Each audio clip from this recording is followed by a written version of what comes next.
Hello there. My name is Ronnie Hunt, and I'm the carpentry instructor over here at Northern Lakes College. And I'm here today to talk to you a little bit about our carpenter apprenticeship programs that we offer at various locations throughout the province.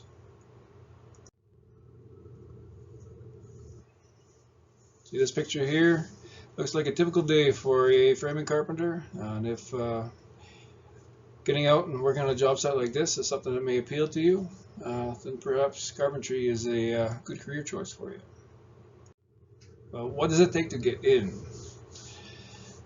Minimum requirement of English 10-2 or Math 10-3 or all 5 Canadian General Educational Development Tests, or the GED. And AIT also has an entrance exam you could challenge and see if this place is a good fit for you. But the recommended path would be to get your Alberta High School diploma with English 30-2, Math 30-3, Physics 20, Chemistry 20, or Science 20. And any related career and technology studies courses would be an asset, or attendance and participation in an Introduction to Construction Trades course. That too would be very beneficial. What else does it take to get through our apprenticeship program? Well, hard work for starters. If you're going to be a carpenter, hard work is just part of your everyday job, and without it, it'll be a tough 4 years. Good study habits. There's a great deal of learning modules one has to get through for each year of study, and without good study habits, it could be difficult to get through the theory portion of things. And perseverance. Like I said, it's not going to be an easy journey. There's a lot of obstacles. Being a carpenter in Alberta gets pretty tough in the wintertime, and one must persevere through a number of things. But it's like to work with your hands. You're going to be creating things every day with the strong of your back and the skin off your fingers, so you'll be used to working with your hands and like it. And learn new things. Carpentry is an ever-evolving trade. There's always new products, new designs, new technologies to learn, and you as a carpenter will have to keep up to date. Teamwork. All of these buildings and stuff that carpenters put together takes a whole team, and learning good teamwork is a must in this trade. And good attendance. I talked earlier about the amount of learning modules one is expected to get through. If you even miss a couple of days of classroom time, you could easily fall behind. So good attendance is a must. And of course, respect for others and safety practices. Everybody wants to be treated well, and everybody wants to get home safe and sound to their families at night. So. And of course, you can't be scared to get dirty. Carpentry can be downright messy at times, and you have to be prepared to do such. And come to work and school ready to learn and work every single day. What does the technical training look like at our campuses? Depends on what journey you take. There's a pre-employment program, which is 3 months long at the college. It's 30 hours a week. It's a mix of practical hands-on training and testing. Typically, it's the mornings in the classroom with me and afternoons in the shop. And at the end of your 3-month pre-employment period, you can challenge the first year AIT exam. And all of your instructors will be journeyperson carpentry instructors. You learn how to use all kinds of carpentry tools and equipment to train on. We've got all kinds of different things there. And you'll also learn safety training and good housekeeping practices, which is a huge thing when it comes to carpentry. Good housekeeping makes a safer work site. You'll learn how to safely operate hand tools, power tools, and carpentry equipment. We've got lots of stuff to choose from. You'll be creating projects. Like the picture on the left, that's a first-year hand tools project, and get a little bit more fun with stuff like the Adirondack chair. And when you get into second year, when you start learning wall framing, roof framing, and such, you get to build stuff like this. Here's a little shed project that my second-year carpenters just finished up, and it's a lot of fun they had, and it was quite a good learning experience. You'll be practicing using different materials and tools. First year, we start off with some of the most basic hand tools, like a hand plane and routers. and all kinds of various wood clamps that hold your projects together. And here's a picture of just a few of the tools you'll be using on a regular basis in our shop time. You'll be able to understand what each of them does and when and where to use them appropriately. And we'll introduce you to a wide array of products that we use to build all these structures and stuff.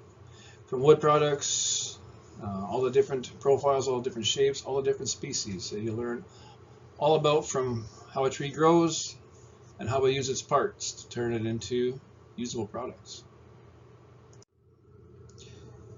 You'll learn how to read blueprints.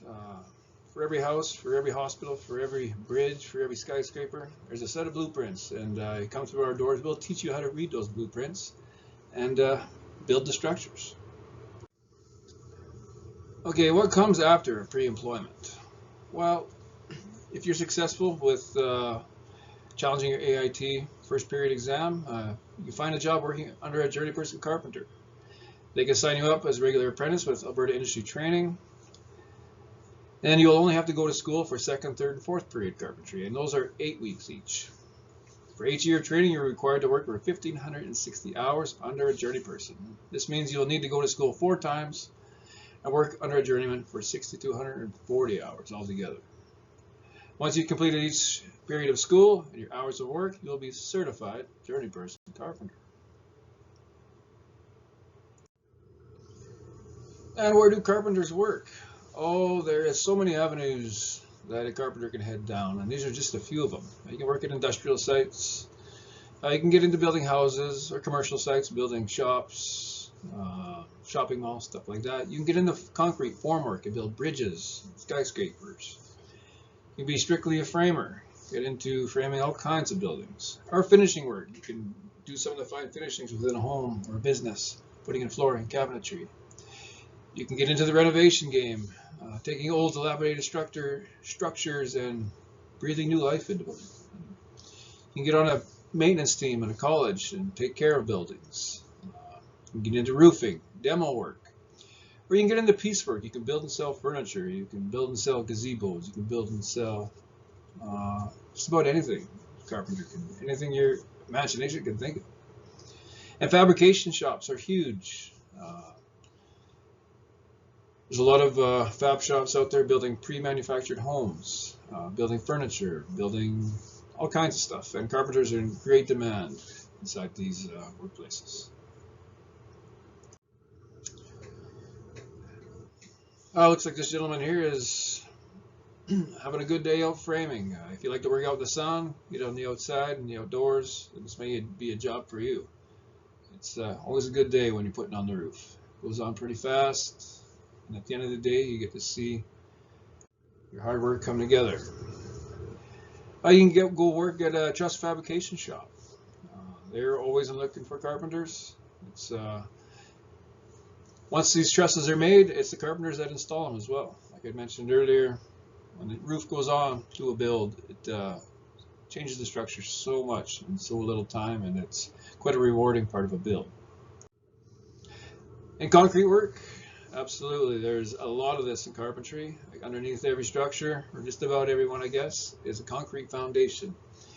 You come through our doors, we'll teach you how to install those foundations and teach you about their importance and how to build them correctly to Alberta building standards. Teach you how to pour floors. And concrete's one of those things that you can shape it into any kind of form that you want. You can get a little creative with it and have a little fun with it. So you're only limited by your imagination when it comes to concrete. And I'd like to teach you how to do a little bit of that. Renovations, again, that's with the cost of new builds nowadays, it might be a little bit more cost effective to breathe life into an older structure. And the renovation game is quite rewarding. And being able to envision the work, like I talked about, the renovation game. Try not to look at a beat up, run down old structure for what it is. Instead, see what it can be and breathe some new life into it. And inside all the homes, all the buildings that you drive by every day, there's a skeleton, I guess you can call it, inside each and every one of them. You as a carpenter will be the one putting this all together, and we can teach you how to do that. Once the skeleton's all put together, all the framing, then you start to close it in. This is the next step in the build process. Then before too long, doesn't take all too long, you end up with a finished house. And a carpenter is involved in just about everything from footing all the way to the fine finishing on the inside. And if that is the kind of career you would like to have yourself, then I'd like to see you come through our doors.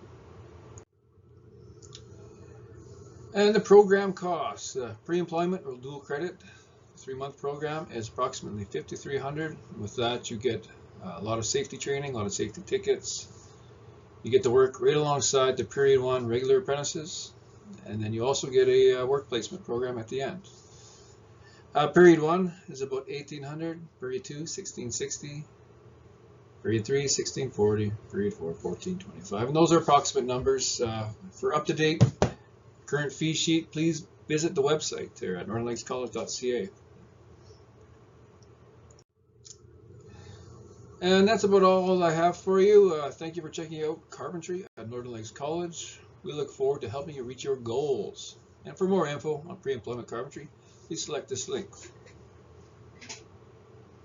You have yourself a wonderful day.